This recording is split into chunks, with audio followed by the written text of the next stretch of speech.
इस बात में कोई शक नहीं कि जैसे जैसे साइंस तरक्की कर रही है वैसे वैसे हमें नई चीजें जानने को मिलती हैं। लेकिन ये भी एक हकीकत है कि अभी तक बहुत कुछ ऐसा है जिसको देखकर साइंस भी बिल्कुल दंग रह जाती है। फिर मामला चाहे इजिप्ट में बनी 2500 साल पुरानी हेलीकॉप्टर और एयरप्लेन की हायरोग्लिफिक्स का हो, रशिया में वाक़े अपने आप बड़े होने वाले क्रेटर का हो, या फिर नासा को स्पेस से रिसीव होने वाले मिस्टीरियस सिग्नल्स का हो। हमारे इर्द गिर्द कई चीजें ऐसी भी हैं जिनके सामने साइंस को भी झुकना ही पड़ता है।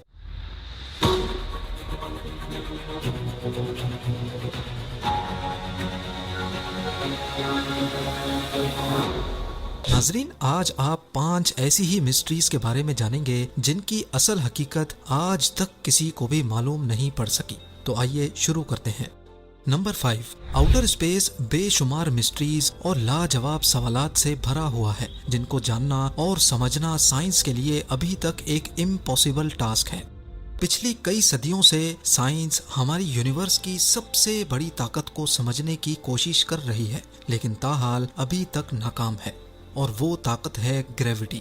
जिस तरह अर्थ की ग्रेविटी तमाम ऑब्जेक्ट्स को अपनी तरफ अट्रैक्ट करती है, इसी तरह सूरज की ग्रेविटी अर्थ समेत सोलर सिस्टम के दूसरे प्लैनेट्स को भी अपनी तरफ अट्रैक्ट करती है। लेकिन सूरज को किसकी ग्रेविटी अपनी जगह रहने पर मजबूर कर रही है? सूरज तो बहुत छोटी बात है, करोड़ों अरबों गैलेक्सीज और इन गैलेक्सीज के स्ट्रक्चर को कौन सी ग्रेविटी ने बना रखा है? कोई तो ऐसी चीज जरूर है जिसका मास इतना ज्यादा है कि वो इन तमाम गैलेक्सीज को अपनी अपनी जगह पर मेंटेन किए हुए है। साइंसदानों ने इस ना दिखने वाली ग्रेविटी को डार्क मैटर का नाम दिया है, और ये मैटर हमारी यूनिवर्स के 85% मास को कवर करता है। पर हैरत की बात यह है कि पिछली कई सदियों से इस पर स्टडी करने के बावजूद भी हम इतने ज्यादा फैले हुए इस मैटर के बारे में ना कुछ जानते हैं और ना ही इसको हबल या फिर जेम्स वेब जैसे पावरफुल टेलीस्कोप से देख सकते हैं।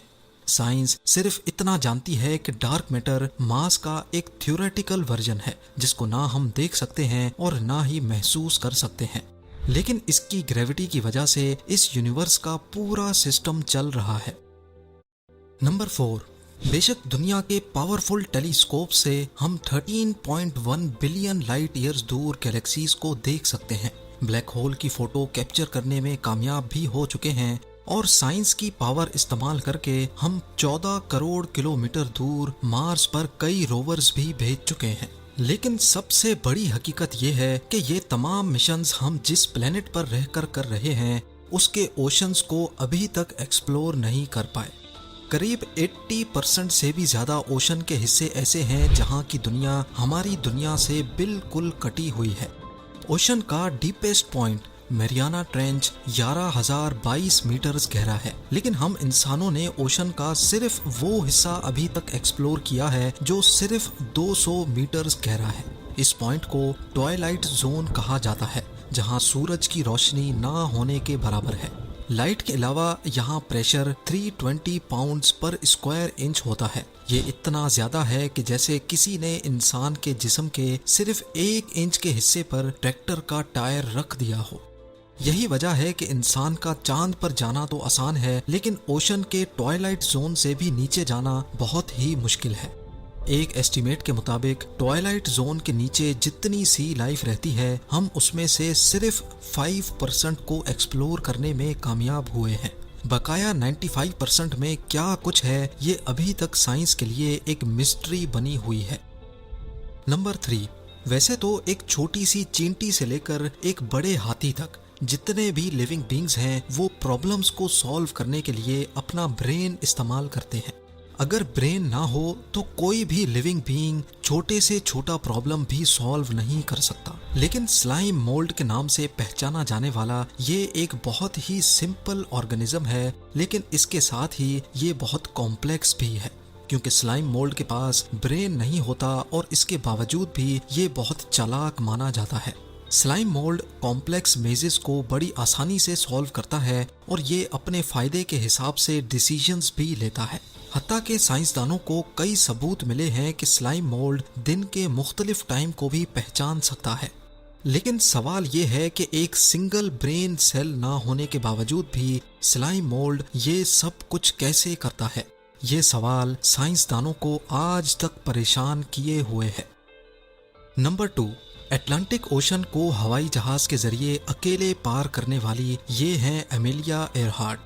अपने बचपन से ही इनको एडवेंचर और फ्लाइंग करने का बहुत शौक था। 1928 में एमेलिया ने अटलांटिक ओशन को अकेले सर करके पूरी दुनिया को हैरान कर दिया, क्योंकि इस दिन से पहले ये काम किसी खातून ने नहीं किया था। इसके बाद 1932 में हवाई से यूएस मेन लैंड तक अकेले प्लेन फ्लाई करके एमेलिया ने वो करके दिखाया जो आज से पहले कोई मेल पायलट भी नहीं कर पाया था। अपने शौक को पूरा करने के लिए और वर्ल्ड रिकॉर्ड बनाने के लिए एमेलिया ने पूरी दुनिया का गोल चक्कर काटने का प्लान बनाया। 2 जुलाई 1937 को अपना वर्ल्ड रिकॉर्ड बनाने के दौरान एमेलिया और उसके साथ मौजूद नेविगेटर फ्रेड नूनान ने रीफ्यूलिंग के लिए पापा न्यू गिनी के शहर लाई में लैंड किया। लेकिन रीफ्यूलिंग के बाद जब दोबारा उन्होंने अपना सफर शुरू किया तो सेंट्रल पैसिफिक ओशन में हाउलैंड आइलैंड के करीब आकर इनका कनेक्शन कंट्रोल टावर से डिसकनेक्ट हो गया और उसके बाद आज तक उनका पता ना चल सका। कई सर्च पार्टीज ने पॉसिबल क्रैश लोकेशन पे कई महीनों तक सर्च किया, लेकिन ना एमेलिया मिली, ना फ्रेड और ना ही प्लेन का कोई छोटा सा भी पुर्जा मिला। इस वाक़े को आज 85 इयर्स गुजर चुके हैं, लेकिन मजाल है कि साइंसदानों और एक्सपर्ट्स को जर्रे जितना भी कोई एविडेंस मिला हो। और अब नंबर 1, ये किसी आर्ट गैलरी की पेंटिंग नहीं, बल्कि ये चाइना में मौजूद ज़ेंगजी नेशनल पार्क की रियल फोटोग्राफ है। 322 स्क्वायर किलोमीटर पे फैला ये नेशनल पार्क अपने रंगीन पहाड़ों की वजह से पूरी दुनिया में फेमस है। रंगत से भरी इन खूबसूरत पहाड़ियों और रॉक फॉर्मेशन को देखकर ऐसा लगता है कि इनको शायद किसी ने कलर पेंट किया है। हकीकत में ये बिल्कुल नेचुरल हैं। लेकिन सवाल ये है कि आखिर ऐसा मुमकिन कैसे हुआ? कई साइंसदानों का मानना है कि पहाड़ों के कलरफुल होने की वजह यहाँ मौजूद सैंडस्टोन और मिनरल्स का मिक्सचर है जो कई सालों से केमिकल रिएक्शन कर रहा है। लेकिन ऐसा इत्तेफाक तो कई और जगहों पर भी होता है, तो ये कलरफुल फॉर्मेशन सिर्फ यहीं पर ही क्यों है? जो लोग इस थ्योरी को नहीं मानते उनका कहना है कि अर्थ की टेक्टोनिक मूवमेंट्स की वजह से ये खूबसूरत फॉर्मेशन बनी है।